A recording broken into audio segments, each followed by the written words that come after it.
Do you ever wonder how Devon counters literally every technique in arm wrestling? And flop press was the only technique he was not able to counter, but now he has become unfloppable. How did he do that? Curious? Devon is a versatile puller.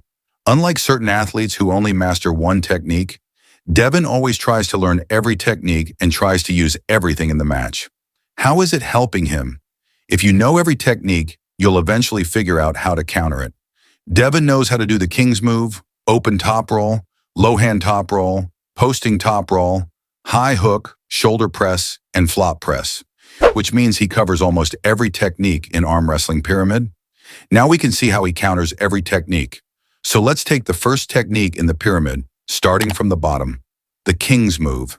Devon himself was a King's mover back then. He was dominant in the hook, but during the WAL times, Devon had to go through some surgeries, and he wasn't able to use the hook anymore. As you know, anything you do inside puts a lot of stress on the elbow. After the surgery, Devon started getting top-tier hook pullers like Dave. Devon would have probably ripped open if he used his traditional low hook against Dave. That may be the reason Devon used the King's move in that match. Now let's take the Devon Larratt versus Michael Todd rematch that happened in 2021. This was the heaviest Devon had ever come into a match at that date, and this is his bald form.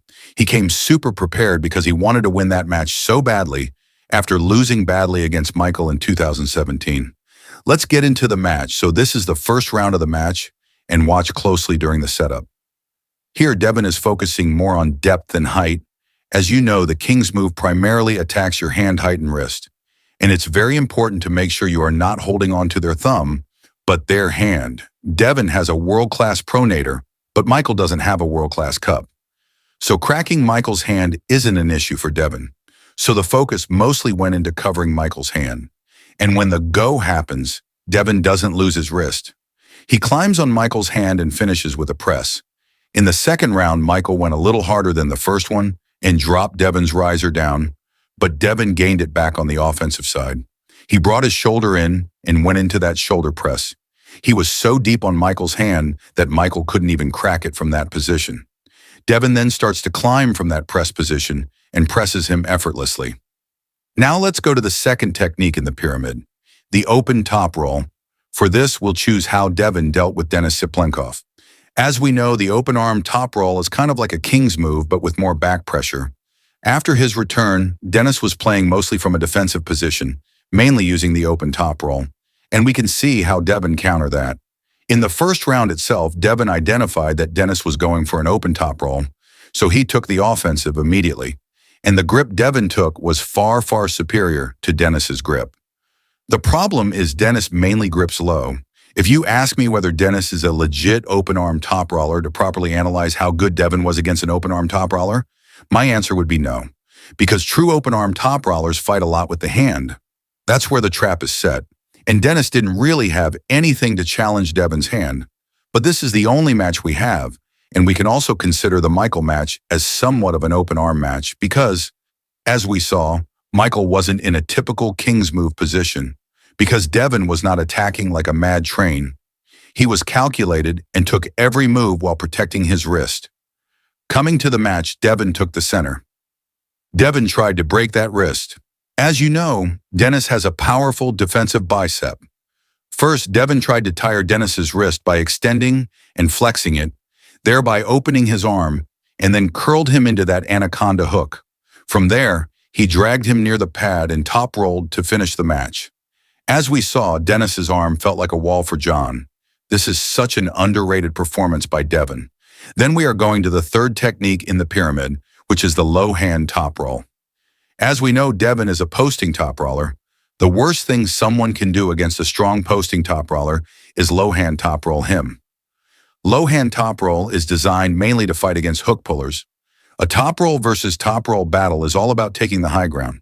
A low hand top roller intentionally gives away a fundamental advantage which others usually fight to gain. So a low hand top roller needs superior side pressure, back pressure, and of course strong pronation to compensate. The best example for this would be Vitali versus Devon. Devon versus Vitali was not just low hand top roll versus posting top roll, it was a strong arm low hand top roller versus posting. And how did Devon deal with it? Devon tired out the arm in the initial rounds and then took the center effortlessly.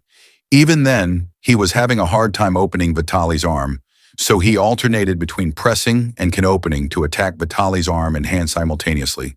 And in the restart, Vitali had nothing left in that arm. Devon pressed him straight away. Devon knows how to attack weaknesses. When we checked Vitali's previous matches, he had lost to flop press many times, and Devon used it at the correct time. Next is a sweeping top roll. Sweeping top roll is a variation of a top roll, which is used to break a traditional low hook in defense. So in a sweeping top roll, you are in a high hook position and using the elbow pad to move in a mirrored L-shaped motion. Devon used to counter John's sweeping top roll in the straps.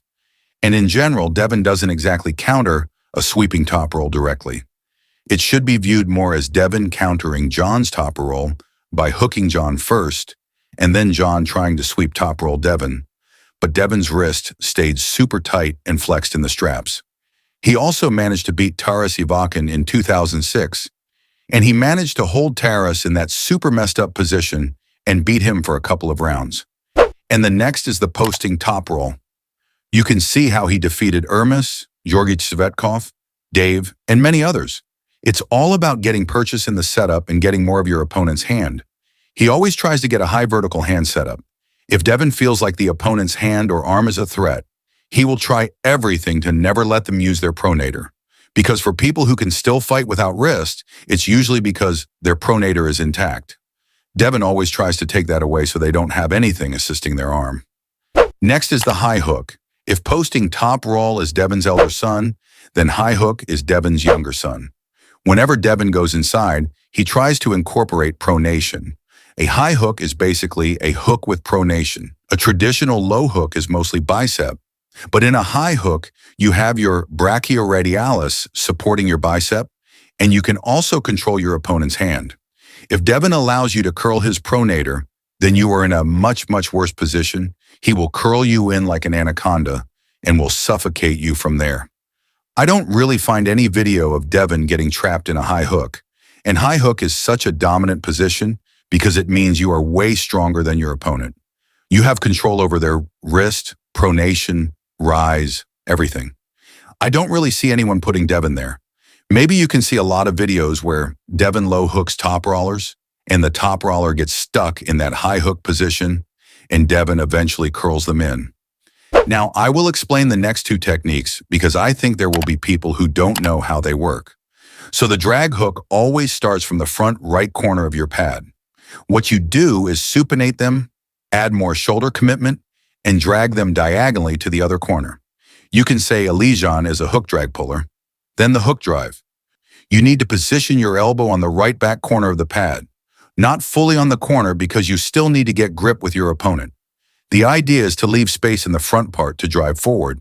Then what you need to do is attack sideways while going forward diagonally.